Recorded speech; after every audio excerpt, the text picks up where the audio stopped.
Welcome to the next vlog. So today let's go around the garden and just see what's happening in December. This is the last month of the year, so really exciting. And yeah, so very beautiful day, but we'll come back to that later. We'll first go around and see what's happening. So I have already planted some renangs in the ground, and as you see, they're already sprouting. This is too early, of course, but it doesn't matter. Nature is going to take care of it. So if they want to come now, then it's the time. If not, then yeah. So this is a weed. I'm just pulling that up. But these are the renangs. See, so I have them on the other side as well. And it seems like this year is a little bit early. No, normally in December I don't have that. In January, February. That's the cottonista plant. It's got these very beautiful berries. I might use them to make a wreath for the door. So you see, it's the cottonista. Right? It's got this really sweet, nice berries. This side of the garden suffers a little bit because we have really big cypresses and pines on the other side, and that takes a bit of the moisture, but that's fine. They're going to survive. So behind, so I did pull this one. And now I'm trying to see. Oh yes, there you see. It's got this very beautiful salvia-like, sage-like flowers, and the bees absolutely love it. So this is going to start blooming. As you can see, this is already there.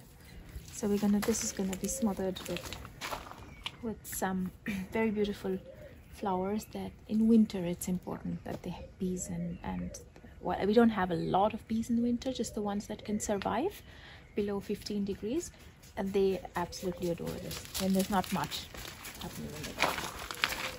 Okay, and this is the Lady of Charlotte Rose, right? And as you see, we have buds, and that in December. This is absolutely crazy. And this is a beautiful one. So you see, we have lots and lots of buds on this.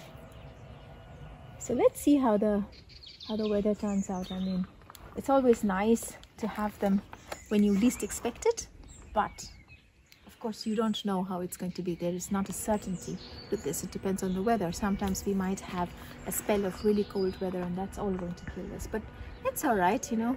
Be happy as long as it's there.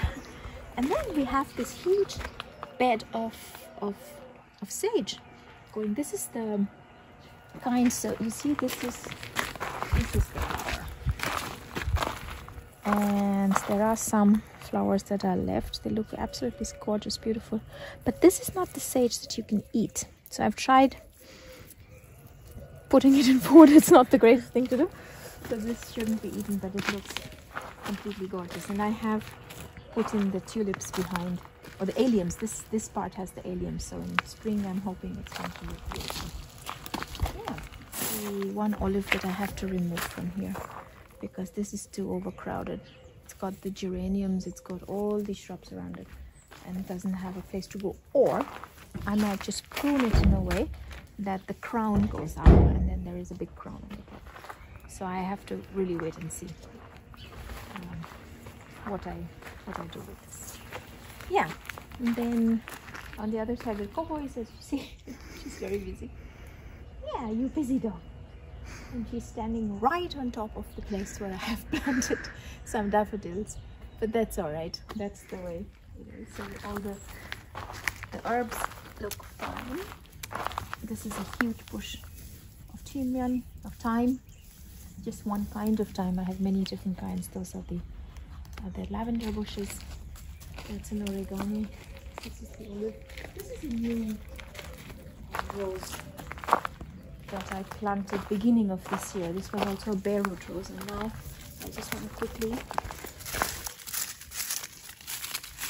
check if the root, if everything is all right. Looks pretty okay. So this one is called Palais Royal. It's a Rosier Grimpon, which it's a climber. And this seems to be a good place to grow it, because then I can just, you know, train it along along that part there. I have to see, because I don't want to put another structure here. But this is a climber, so it needs something to support.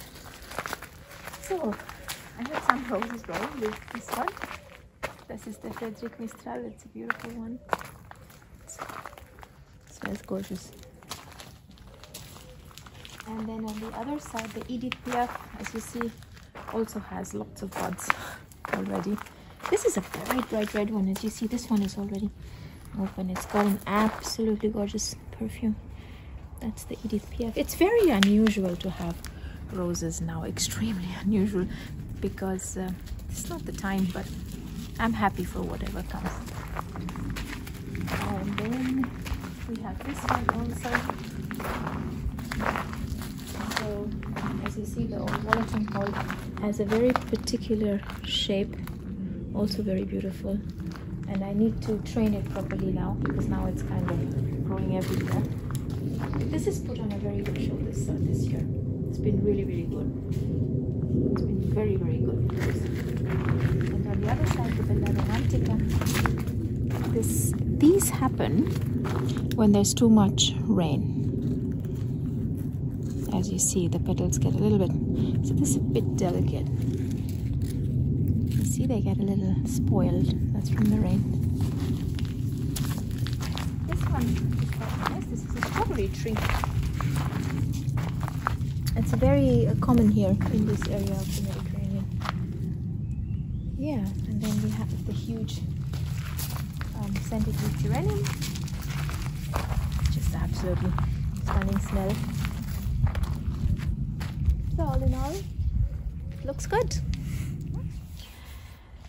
This is always a very, very, very special time, because not only is it the end of the year, but end of the year here, which means it doesn't have that the cold, the darkness of the northern places, right? So there is still tremendous amount of light, as you can see, and I think it's so great to have the light, because where there is absence of light, there is also an absence of the energy, the life force energy that runs through you. That's why light is just so important. And it's not just the light that you have in the sky, because obviously the sun is the energy force, and this is what reflects back into us, but it's also how much of light we carry inside. There is a saying by Henry David Thoreau, "Only that day dawns to which we are awake." And I think what he means by that is that our awakening, which is so much more, it's metaphorically speaking, of course, not just getting up in the morning, that's not awakening, but the real awakening comes when something within us becomes aware of the enormous life that surrounds us, and not just the life that surrounds, but the life force that surrounds us, that is around us and within us. That is true awakening, right? And it's only when we are aware, we become aware of this, and we awaken to this knowledge, that is when the day dawns. And I think that is so profound, and it goes beyond religion. Religion is just that beliefs that we hold to be true, but it goes beyond all religions, and it takes you into the realm of spirituality, of course, where it really talks about us awakening to our true nature, which is God-like. I mean, whether we choose to give it a name, or whether we just recognize that there is a force that's beyond us, or where there is a force where we come from. And it doesn't really matter what name or what label we give this. We are awakened to this awareness, and that's when the dawn comes. And that is the light. That's the light that we're talking about, not just the sunlight. The sunlight helps, and this aids. And this is something I found to be true for myself, that when I lived in the northern countries, I found myself not being able to see the light, even the inner light, because the outside world did not reflect it. And here it seems so much easier to be in a place of oneness. And that's because nature is just so abundant and so giving and so generous with the light, with the air. It's incredible. So this month the overarching theme, I think, is just gratitude. To be able to be in a place like this where I'm allowed, where I am gifted the fact that I can experience this. I can experience this awakening thanks to the beautiful nature I'm surrounded with, and thanks to the garden that I have. Yeah, so as this year comes to an end, this is, I think, what I will reflect on this month before we go on to the next year, to new shores, to new challenges, to a new way of living, new way of thinking. Because everything is constantly in motion, right? Something is ending, something is beginning, something is ending, and there is, it's such a wonderful thing. There are just very few words to describe this. So on this note, I wish you all a very, very, very nice end of the year 2022. And I hope that you also find the peace and the serenity that you deserve and that you look for, and you're surrounded by love and light always.